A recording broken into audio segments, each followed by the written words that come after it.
Hey everybody.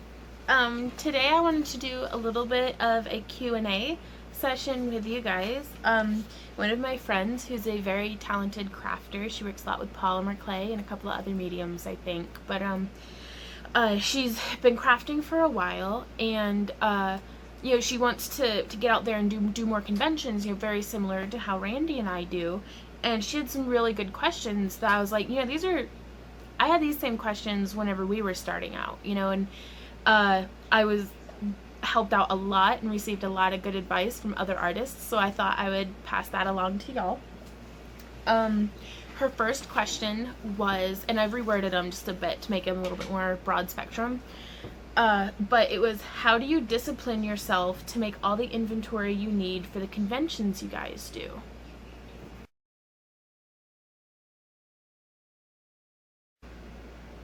Yeah. Only part kidding though. In all honesty, what we do is typically, like, we'll set a goal for this is how much inventory we need to get made today. So let's just, for simplicity's sake, say we need to make $100 worth of inventory today, because you can only sell as much as you make. Now, we do get a substantial amount of custom orders, but I need something I can rely on, and we cannot always rely on custom orders. So if I only make $100 a day, then whenever we go and do a convention, I can only sell what's in the booth. So typically we honestly try to shoot a little bit more for 300. You'll notice Randy working diligently in the background.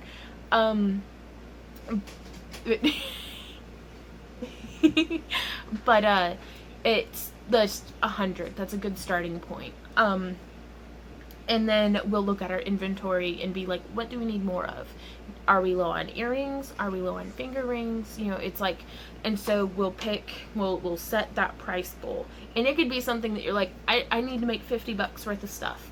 Like, that's reasonable. I have enough materials for that. Let's do that. And then, so we'll pick a product line, like, say, necklaces. And we'll look at what we have, and I'm like, well, we're heavy on polymer clay, let's do some gemstone and wire wrapping stuff. And then we'll then proceed to make $100 worth of gemstone and wire wrapped necklaces. And so that helps take this big overwhelming question of sitting here looking at all my beads being like, what do I make? And it narrows it down into something that we're going to feel pretty good about. Also, don't be afraid to reproduce the same design multiple times. That's something that I call it I tell people that we're trying to master the art of mass producing handmade things. But in all honesty, there's like, in our booth, I only have room to display on our showcase like 15 necklace designs. And so people will see a necklace and be like, oh, I love this, and they'll get it and then it's gone. And that's the way that we functioned for the longest time, because each piece was so original. Now, we still carry original pieces, but the art pieces take a part of your soul, or something like that part of you that has this artistic creativity and that passion, the projects that keep you up late at night, and that you think about first thing in the morning. Those ones I am unable to mass produce. But some of them where it's like a little Celtic knot bead with a pretty bead hanging off of it, just like some chain, it's, we call it filler, but it's still pretty, and I still had to make it, and it's still good quality. But I can make about 15 of those and be like, huzzah, $150 worth of inventory, just little $10 necklaces.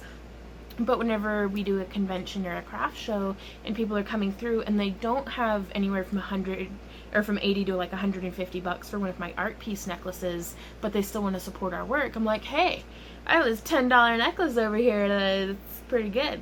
And so that has helped us to be successful, is, and it does get tedious, but that's what Netflix and books on tape are for, is for helping you just plow through making your filler pieces, the stuff that's really going to beef up your inventory. That way, when you get done doing all this other stuff, then you can focus and let your artistic creativity express itself as it comes. And also, just changing up the metal tone or the gemstone type or the polymer clay color can really, from piece to piece, give it a huge variation. So you could do something that's like earth tones and then something that's like red, black, and silver. And so yes, it's the same style, but it's going to appeal to two different styles, you know, two different people with different tastes, you know. So it's, you want to make yourself a widely available, you know, to where a lot of different potential customers will want to come and buy your artwork. And then also you'll see how pieces evolve too. You know, it's especially when I'm working with polymer clay, if I'm making like, you know, call it 10 polymer clay pieces, that's my goal for the day. The first one that I make and the last one that I make, like, they almost look nothing alike because just it's evolved through the day. So it's an interesting way to kind of push yourself and see what happens and get that inventory made for that show coming up that you're worried about. Her next question was, I'll put it here so that you can see.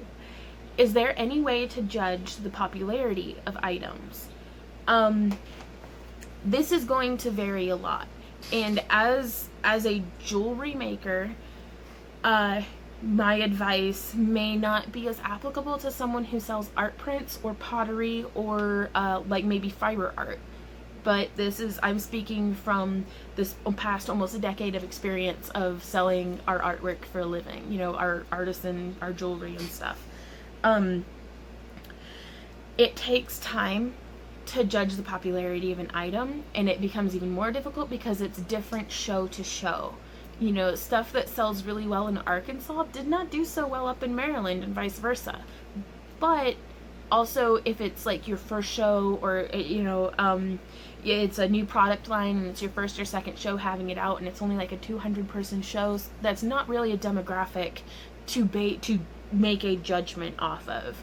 You know, carry the product line for like 6 months or a year to a lot of different venues. Not like, don't just do anime conventions or fine art shows.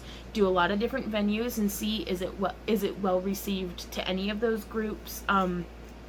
You want to draw from a large test pool and get as much information as you can, and then, you know, maybe just keep it in the background a little bit. Maybe try evolving, giving it a couple of different design variations and beefing up your inventory of it, because sometimes you can have one of something and it will not sell. Make 5 more of it so you have like some selection to choose from, and you'll sell like more than half of them at a single show, and you'll be like, what the crap just happened? Sorry, but not that that's from personal experience or anything. but really, it's hard to judge. But don't give up. Keep an open mind, and you know, most of the time inventory doesn't go bad. So just because it doesn't sell it like for like 3 months doesn't mean that it won't sell in the 4th month. Like, we've carried pieces for years before, and then we'll be like, as soon as we're thinking, you know, we should knock the price down on that, or we should like give it away for charity or something, somebody will come through and they'll be like, it's perfect, I love it, and they'll buy it. So also, as a side note, diversity is the best thing that I can recommend to anyone. If you want your work to be popular, and by popular in this instance, I mean a lot of people are giving you money and you're giving them your product. To me, it's like, that's how I measure the popularity of our work at a show, is how much money I go home with, because I have bills to pay. But diversification, that's going to help you to cast a broader net and have a less specific appeal to your potential client base. You don't want to, you know, just specialize. I don't want to specialize in just one thing, because even though all of my work tends toward like an earthy, elvish, maybe fairy or fae theme, I still carry a lot of red and black and like kind of dark and goth looking stuff, because even though that's not obviously, I mean, what I wear, I enjoy the aesthetic of it, and I know that some folks love that stuff. So I'm not just making stuff for me, I'm making stuff for them. So Yeah, but the more you diversify, the more likely you're going to be well received. Because I mean, if you have folks come through your booth and you only carry bracelets, and they're like, I don't wear bracelets. You know, I love your work, but I don't wear, like, I mean, you want to carry everything. We carry earrings, ear cuffs, finger rings, necklaces, pendants, bracelets, anklets. And that's just, you know, off the top of my head about our jewelry lineup, not to mention all of our costumes and accessories and different things that we carry.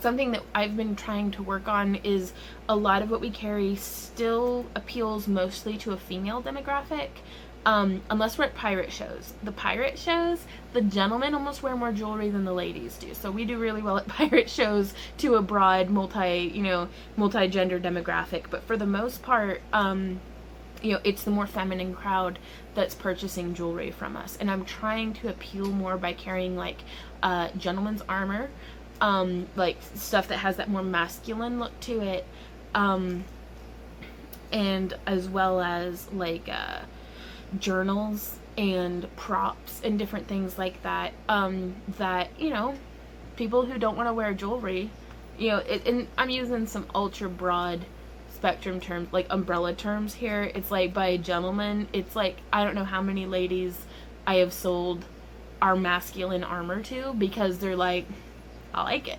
And I don't know how many guys we've sold our chainmail bikini tops to because they're like, well, I like that. So, hooray capitalism, free trade for all.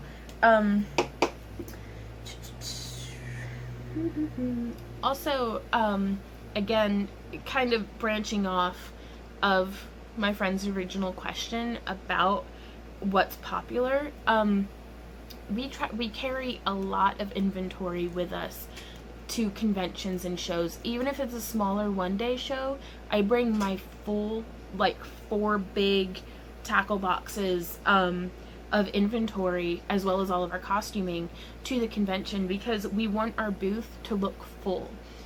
We want our booth to look just as full, in fact, on Sunday as what it did on Friday, even if we sold, like, a lot of inventory. And take, like, Walmart, Target, all of these different, like, big stores. Look at the way they always have their shelves stocked and faced, and it's like, if there's just, like, 2 things on the shelf, it looks kind of sketchy, and you don't really feel pulled into it to browse.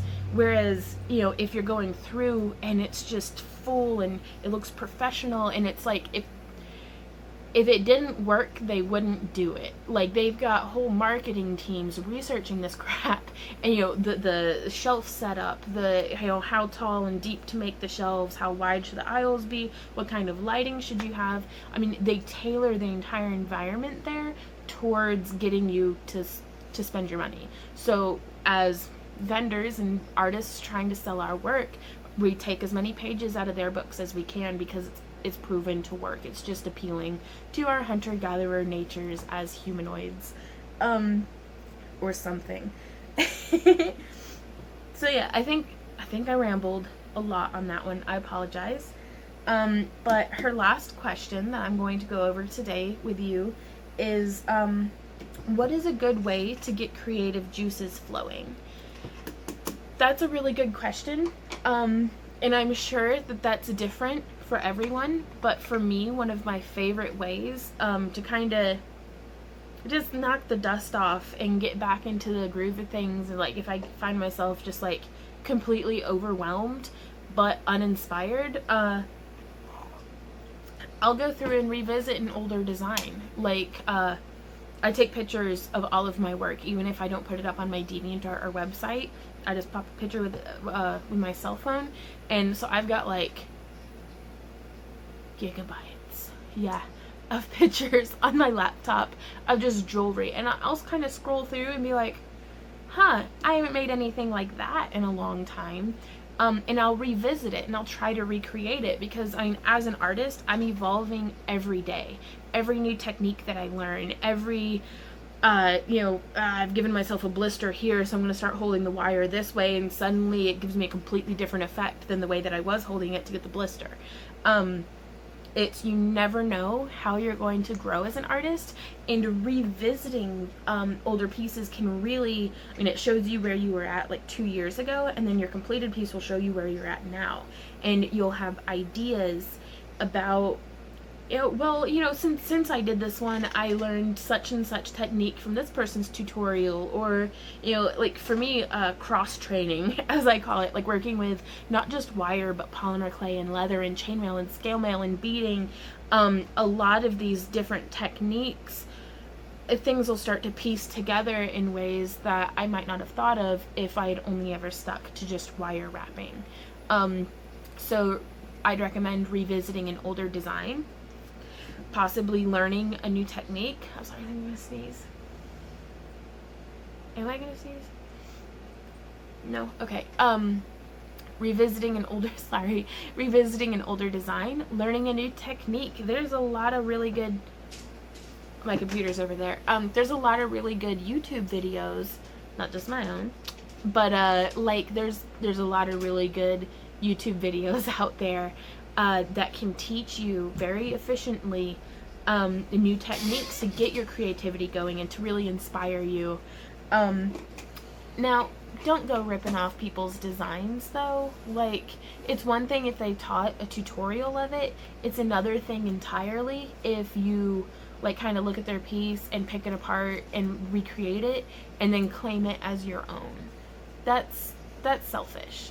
It's like by referencing back to, Oksana Crafts or like Lisa Barth or like a lot of these very talented teachers, it helps the whole community to grow, because then whenever people ask you, where did you learn how to do this, you can let them know, and then they can grow as an artist, and then maybe, who knows, one day they might have their own tutorials up of stuff that you might have never thought of. So it's, be honest about it is the only thing, because it's like nobody likes a jerk. So don't be a jerk. Again, rambling a whole bunch, but those were all of her questions that I'm going to cover today.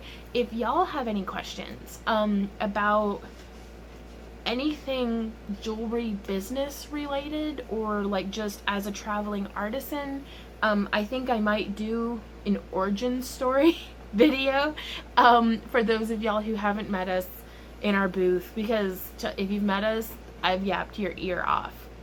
You know who you are. I was there talking and you were like, let me out of your booth, crazy lady. And I was like, no, I have to keep talking to you.